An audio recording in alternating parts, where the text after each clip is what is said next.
Last video here on James Dobson's Dare to Discipline.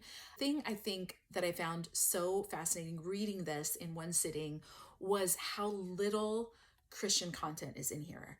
I think I was halfway through before I noticed I don't think I've seen a single Bible verse or single mention of God, which when you think of James Dobson, you think of Focus on the Family, you maybe think of where he went and how his ministry and really his empire developed around he became known for that. That was synonymous, honestly, with Focus on the Family.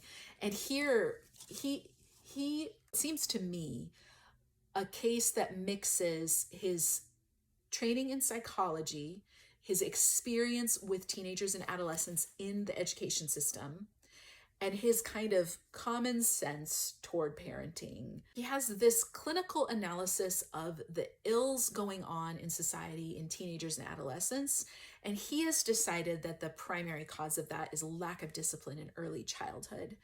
And that is the thrust of everything here. And I think that's why you get so much fear-mongering, because these are scary things that parents don't want to see happen. He's really offering them power to change that by saying, here, do the system of behavior and rewards. But that is a very transactional input-output kind of approach. It is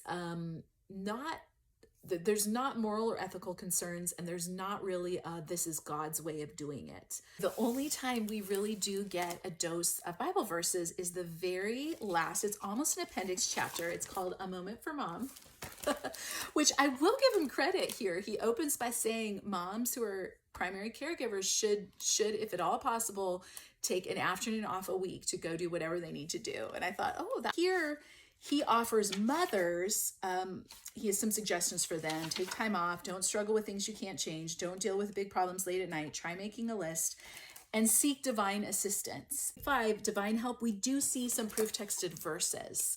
So here at the end for mothers, he's going to give this kind of pastoral advice, but it's just a couple of pages, honestly.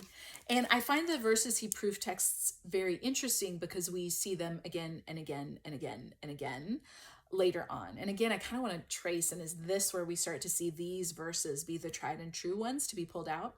He pulls out Hebrews 12, and he says, the purpose of this scripture is to demonstrate that the parent's relationship with his child should be modeled after God's relationship with man.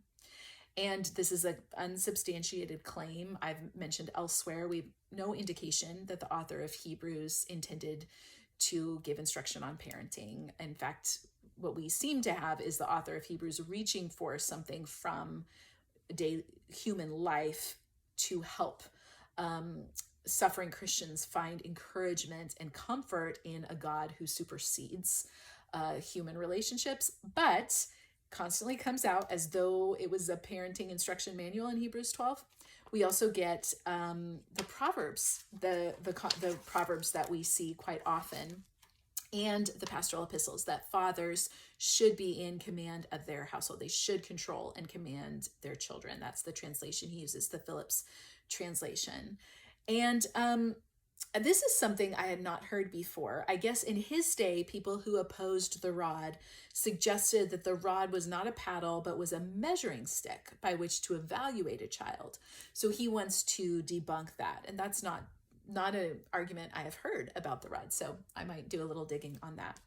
So all that to say, I found it very interesting that this book is, I would be hard pressed if James Dobson had not written this book, I would not qualify this as a Christian parenting book.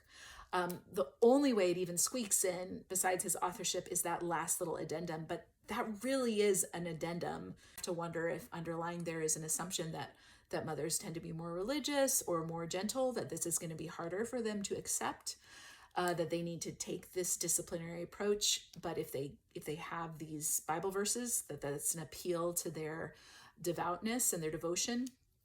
Anyway, it's interesting. Would love to hear your thoughts.